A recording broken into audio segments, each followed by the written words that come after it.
Swayam Prabha. Digital India. Educated India.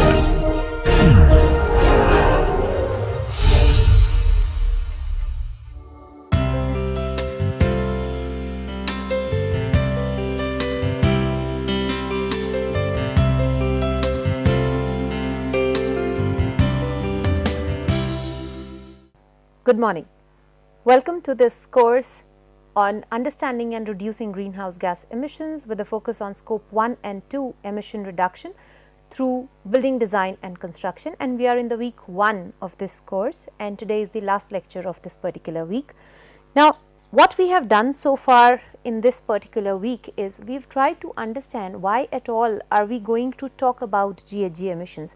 We haven't really started talking about greenhouse gas emissions, but why at all are we discussing and where did it all start is what we have been discussing about. So, quickly giving you a recap, we started talking about sustainable development. There was a lot of discussion on sustainable development, and scientists and researchers also started to talk about climate change as early as 1800s, and that was an after effect of industrial revolution.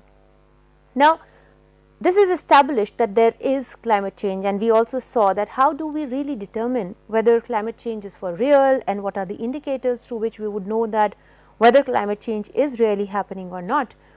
And after that we also saw that how climate change is going to affect the overall sustainable development, where all are the interrelations between the environmental aspects, the economical aspects, the social aspects, climate change, and hence we were looking at the Agenda 21, MDGs, SDGs, and then specially focusing on the climate, the goal 13, goal 14 of sustainable development goals, which are specifically talking about climate action and the impact of this climate change on aquatic life and all others. In the previous lecture, lecture 4 of this week, we quickly saw that what are the climate risks, what are some of the climate risks that we can directly understand, and the types of risk, how can we calculate the risk, what are the contributing factors to it. Now, continuing with this lecture and kind of summarizing the discussion on sustainable development and climate change, today we are quickly going to discuss what are the impacts of development on different natural elements. So, here we are going to look at the impact of development. Now, when I say development, this is the common understanding of development what we have.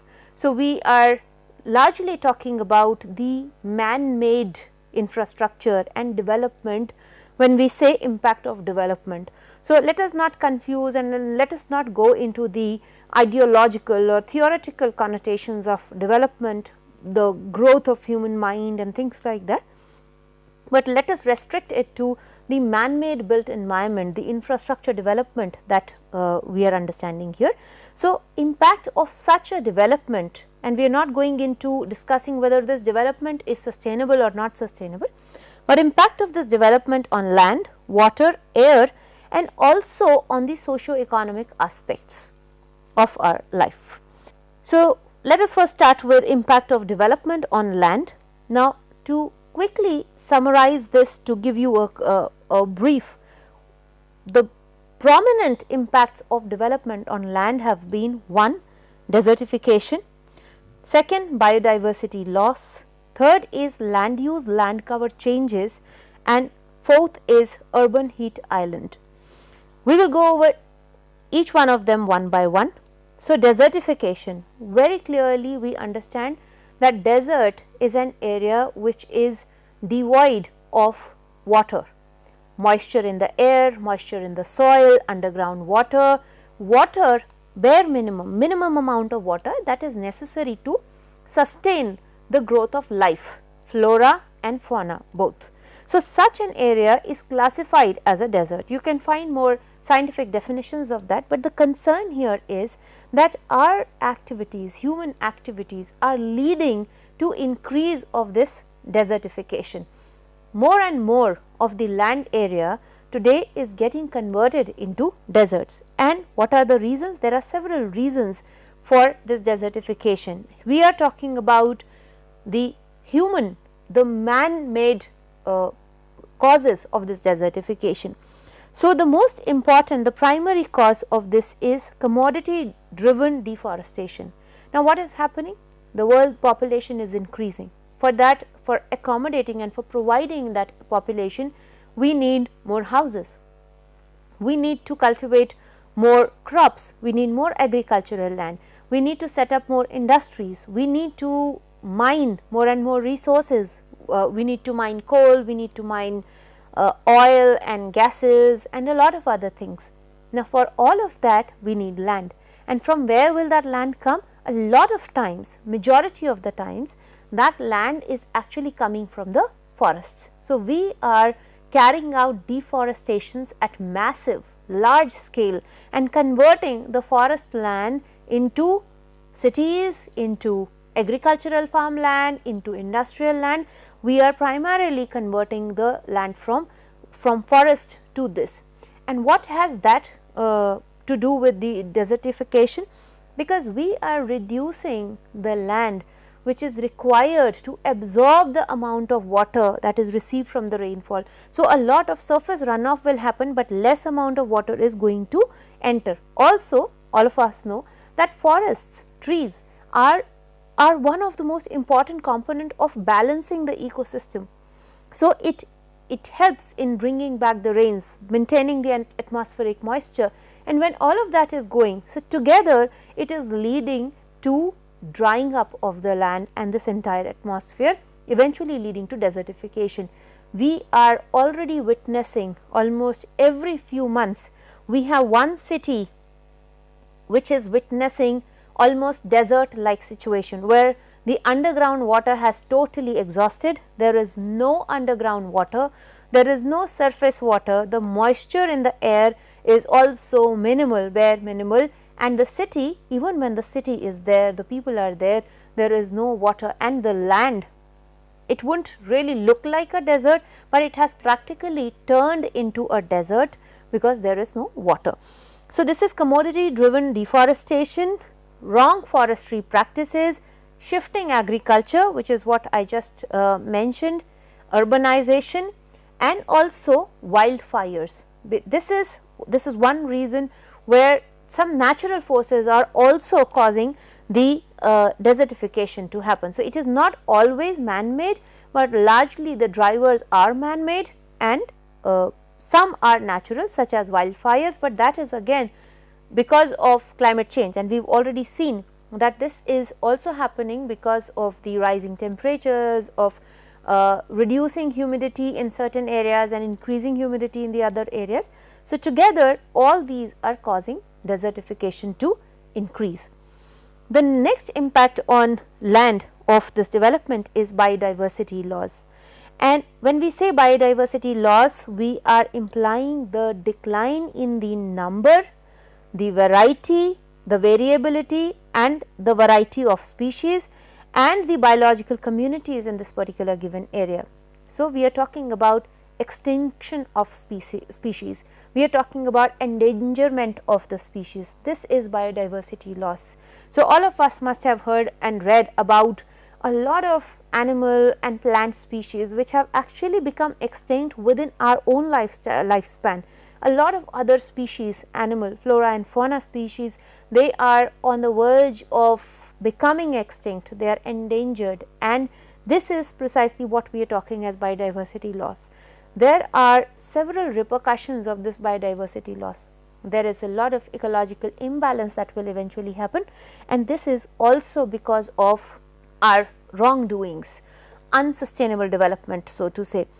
And the reasons for that, primary reasons, is habitat loss.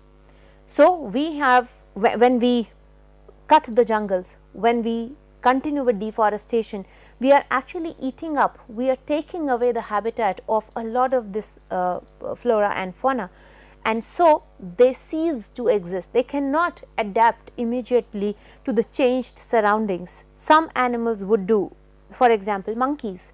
They have adapted themselves well even in the urban areas, in the urbanized areas, built areas, but a lot of species would not be able to survive, adapt, and hence gradually their numbers will come down, they will decrease and they will be pushed to a point where they will become endangered or on the verge of extinction. So, we are eating up on their habitats.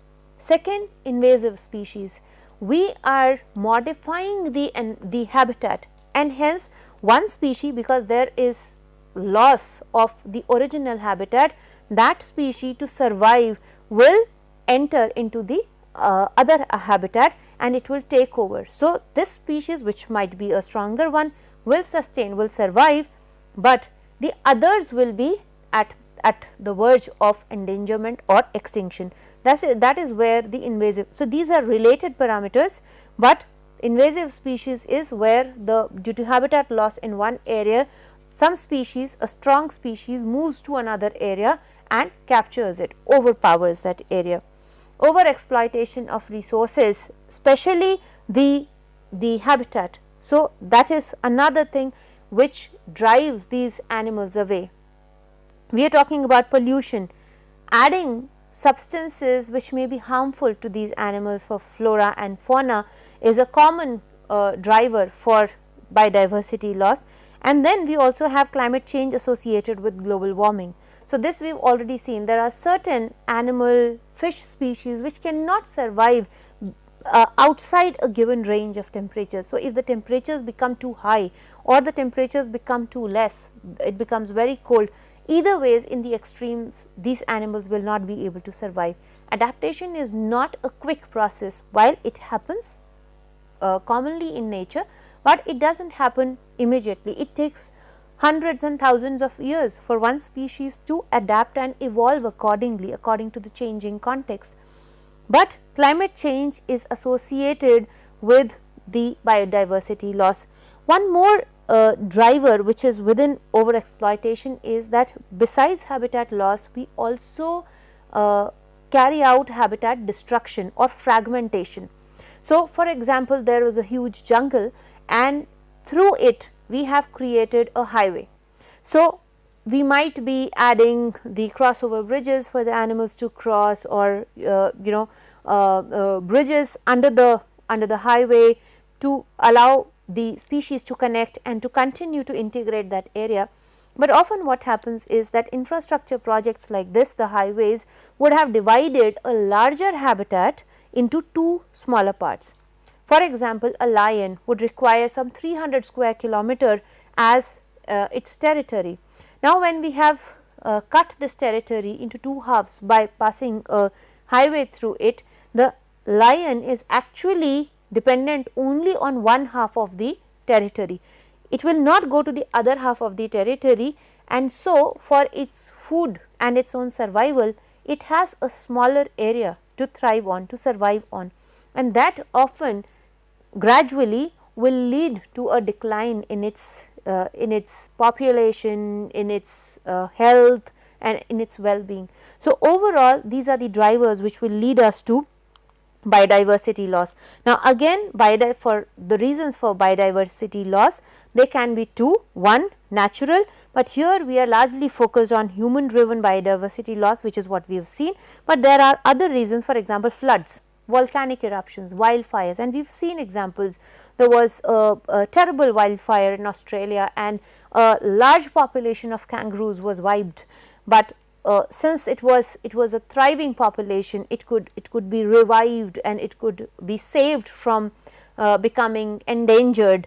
But a lot of such extreme climate events or disruptions can also be one of the reasons for biodiversity loss, but here we are looking at the impact of development on land, and human driven biodiversity loss is a major concern. Next, we are talking about land use, land cover change. Now, if we look at this particular graphic right now, so this tells us that if the entire land surface of the earth was to be divided in or to be represented in the area that it covers for a specific use, we would see that built area is actually not very large. If you look at this, this is the built up area, which is approximately 1%. It covers all villages, towns, cities, infrastructure, everything. It is not very high right now, but it is growing at a very alarming pace. One, that. Two, we have 7% of cropland and more than that is this 27% of the livestock. Now, this, when we are saying livestock, it is the area that is required for meat and dairy production, for grazing, for growing crops, only for feeding the animals, and this is a huge area. Look at this area. So, we need lesser area for growing crops for human consumption, and we need way larger an area for growing, for supporting the meat and dairy production. Now, somewhere the trends have to be seen of sustainable development, because if we are talking about growing requirement of meat and dairy production, implies that this forest land is going to be converted to the grazing land, or for growing the crops for feeding animals. Now, the area that we are seeing here under the forest is comparatively, here we are talking about only 26% of the forests being there, which is significantly lesser area. We have a lot of land which is barren. We have some part of the land, approximately 10%, which is in glaciers, which is again decreasing, as we have already seen. So, what we have to actually see is that we have to maintain an optimal balance of this land use, land cover. It is changing rapidly. As I said, built up area is increasing rapidly, the area required for livestock is increasing, the area required for cropland is increasing, and all of this area is actually going to go from the forested area. That is the change in land cover that we have to control, and if you look at the graphics, if you look at the data, the numbers, we will see that the rate of change, and it is an increase in built up area, is very, very high. The next impact on land of development is urban heat island. And what is urban heat island? Urban heat island is actually the rise in temperature above the central business district or the constructed part of the city, where the air temperatures increase, and that is because the hard surfaces of the built up area of the urban area, during the daytime they absorb a lot of heat, the solar radiation, and then they re-radiate it during the night when the atmospheric temperature is slightly cooler than the surface temperature of this hard surface, and then it re-radiates. So, there is a trap of heat in this area, and this is primarily because of the hard surfaces that are there, and this is a common phenomena which you might have experienced commonly, that when you move from a city area to a suburban area. So, this is where there are less hard surfaces, there are more green areas, there are more trees, and these trees and green areas, even the barren land, they do not absorb a lot of heat. Trees, when the sunlight falls on it, it absorbs the heat and light and converts it into different forms of energy. It does not re-radiate it back, and that is why during the night the suburban areas are much cooler than the central business districts of the urban areas, and that is what we are knowing as urban heat island, and it has a lot of further repercussions. Now, what happens? The city is becoming hotter, implies we need to provide for cooling more than usual, because the atmospheric temperature is higher, which further implies that there is more air pollution. Everywhere if we have to go, we would require either personal transport or public transport of good quality. There are several health hazards. So, all of these are interrelated issues, but one major impact of development on land is also this urban heat island. Now, let us move to impacts of development on water very quickly. These are the broad impacts of development on water. We are talking about changing water cycle, we are talking about acidification of oceans, sea temperature rises, rising sea levels, melting glaciers and sea ice, coral reef depletion, oceanic pollution and wetland degradation. Some of these we have already talked about, for example, the sea temperature rise, the rising sea levels and the melting glaciers and sea ice, the ocean acidification. These are all impacts of development on water. Very quickly I am going to go over these. So, influence on water cycle.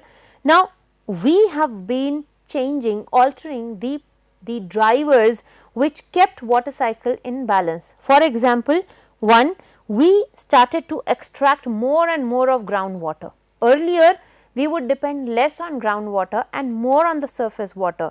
So, if you would remember the villages in earlier times or even cities, there were a lot of tanks, water tanks and ponds where the rainwater would be collected and it would be used largely. Only for drinking would people be depending upon groundwater, and almost all of the rainwater which would be falling in an area would be harvested in the form of these ponds or recharge wells or tanks, the talabs and bawdis that we would have earlier. So, no rainwater would actually be running off to the streams, very less amount of that would actually be running. Now, what we have done? We are extracting groundwater at an alarmingly high pace. So, we are drinking up, we are drying up the groundwater. 2, we are not allowing the groundwater to be recharged, because we have reduced the green cover, we have hard paved the cities, the built up areas. We also do not have a lot of space for rainwater harvesting like ponds and all, we are covering them up. So, water is not allowed to stay and then gradually recharge the groundwater table.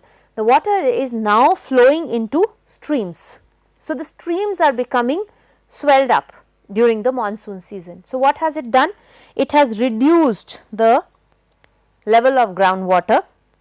It has increased the stream flow in especially in the monsoon season, but other times we have a lack of water. Now, this stream also is being added with the sewage, which is sometimes and a lot of times in our context not treated wastewater.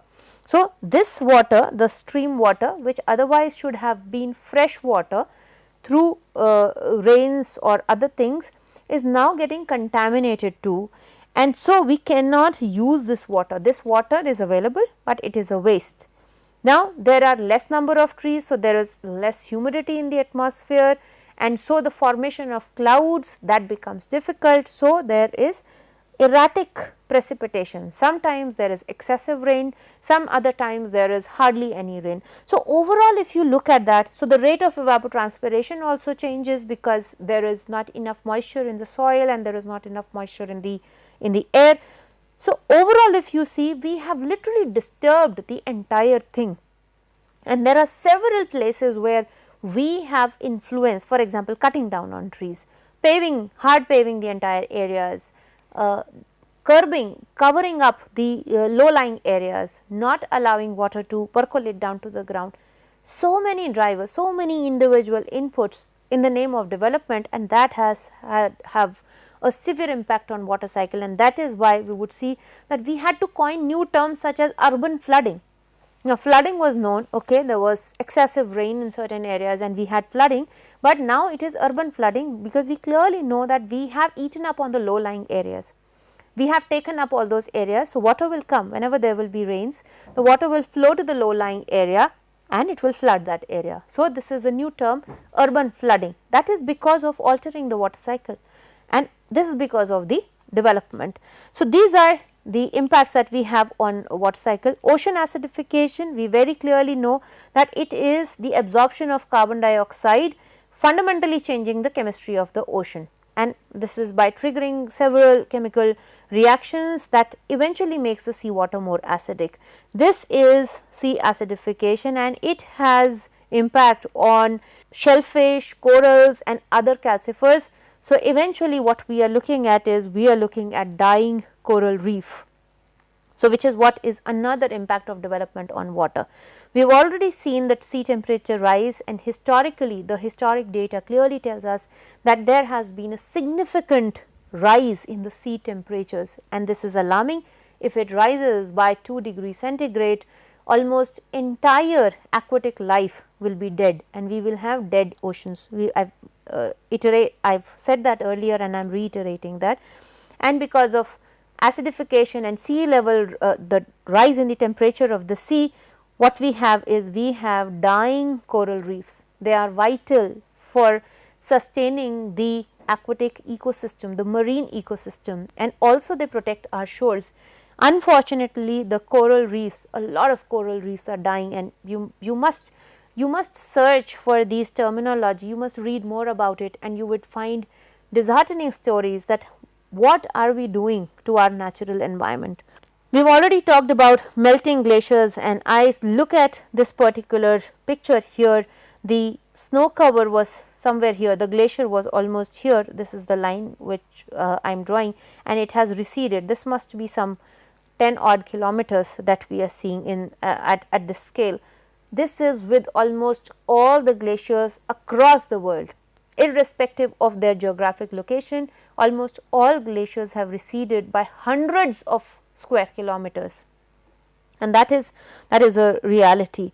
So, several Google Earth imageries will clearly tell us that how this ice cover, these glaciers, they have been shrinking, they have been reducing, and where is all that water going? We have already discussed that it is going to the sea, and the sea levels are continuing to rise, and thereby pushing the coastal population, making the coastal population vulnerable to the climate change. The next impact of development on water is this oceanic pollution. Again, you would find a lot of documentaries on how oceans are being polluted, especially by plastic. So, this plastic which we are using commonly in our everyday uses, single use plastic, which a lot of tons of waste get generated in almost every part of the world, and the easiest and the cheapest way to get rid of that waste is to dump it in the deep ocean, and there it is entering the aquatic life. It is sometimes coming back to the food chain, into the human food chain, and it is impacting our lives too, but this has impacted negatively our oceans like anything. Then we are also talking about wetland degradation. Again, the human drivers are responsible for that, where we have eaten up on the wetland areas adjoining rivers and ponds and bigger lakes. In the name of development, in the name of constructions, we have degraded those wetland areas. The catchment has been eaten up, and the impact of that is reducing, sinking groundwater levels, reduce and eventually desertification. So, these are the impacts of development on water. Now, quickly moving to impact of development on air, we are primarily talking about these three impacts. One is air pollution, which is one of the most severe concerns of the day.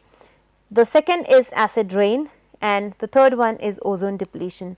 Now, air pollution, today we have not a single city in the world probably which would have, okay, some are, but majority of the cities across the world, in whatever country we go, they do not have air quality which is good, which can be considered healthy for human health. That is the scenario that we are looking at, except in some remote areas, and majority of the causes for sources for this air pollution are anthropogenic sources or the man-made sources. Our transportation, our industries, our consumption of energy for maintaining comfortable interiors, the construction, the infrastructure construction, all of that are man-made sources, and these are the sources for air pollution directly. We also have indoor air pollution due to the materials that we are using, due to the energy, amount of energy that we are using to maintain thermally or environmentally comfortable indoors interiors is also a concern today, and it has severe health impact on humans, on health and well-being, starting from our eyes to our lungs, which are most commonly affected, to our heart, brain.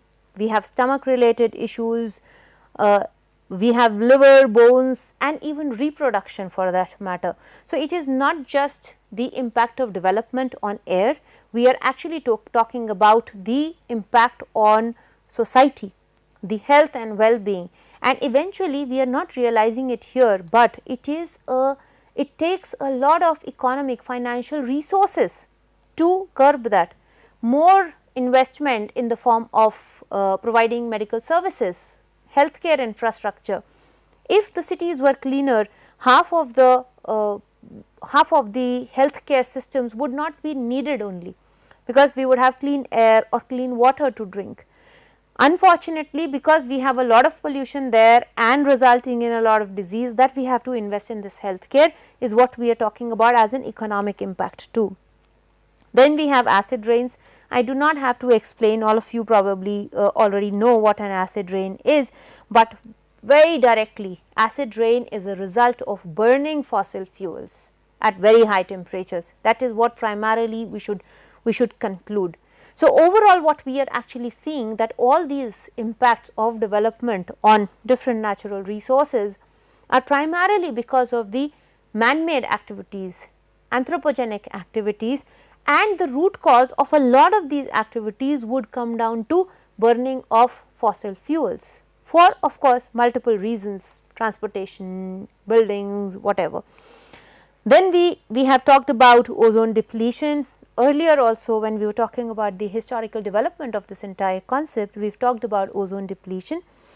Clearly, there were a lot of concerns when the ozone hole was discovered, though there were not very accurate scientific models, but there was a clear understanding that the ozone layer gets depleted because of the CFCs or HCFCs, chlorofluorocarbons or hydrochlorofluorocarbons, and we need to stop using them. And there came the Montreal Protocol, and with the help of that, in a lifetime of one generation, we have seen that the ozone hole area, it has been reducing. So, if we look at the imagery around 2010, it was a very high, it was a very large hole which was recorded, and gradually we have been able to, the world came together and we have significantly reduced the use of CFCs and HCFCs. We have literally banned some of these substances, and so the ozone hole has already almost recovered. So, this has been a successful treaty, but this was one of the major impact of development on air, where again the reason, primary cause, was burning and emissions of greenhouse gases. Of course, CFCs and HCFCs were part of that. Then we come to the last part of this particular lecture, which is socio-economic impacts of development. Now, there are a lot of socio-economic impacts. The urbanization leads us to a lot of psychological and social problems. For example, isolation, loneliness. How our cities are being designed, how our urban areas are being designed, also determines how psychologically healthy the communities living there are going to be. So, the scale of the city, the design of the city determines that.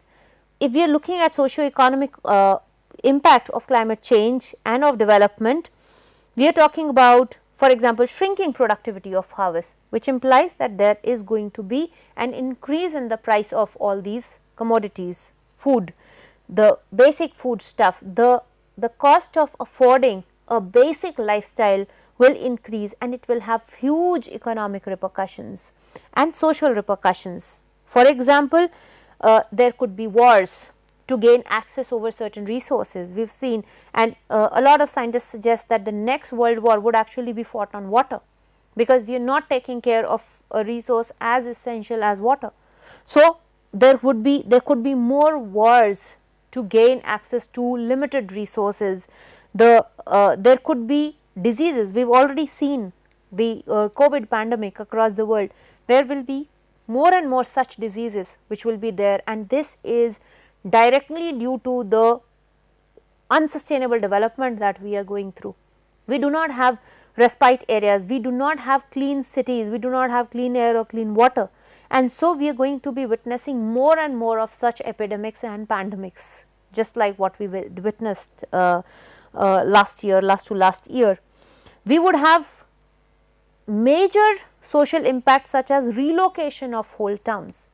There are several case studies. For example, very recently we have the example of Cape Town, which has totally dried up. People are fleeing away from there because there is hardly any water. There have been other classic case studies where entire towns were uprooted because there was hardly any water, or the city became extremely polluted for air or for land, and so the entire town had to be relocated, people fled. Now, this is a huge social impact. It is not just shifting of people from one city to the other. It has a lot of emotions in that. People relate to a place, they have livelihood there, they have generations of theirs who have lived in those cities. So, it is a big social impact. We will have, when the price for commodity increases, we will have an increasing gap between the rich and poor, which will further push the crimes between the two communities. So, the underprivileged, the marginalized will always be pushed to commit crimes, to procure resources. So, this gap between rich and poor will increase, and so will the crimes. There will be a greater urban and rural divide also if the development is not sustainable.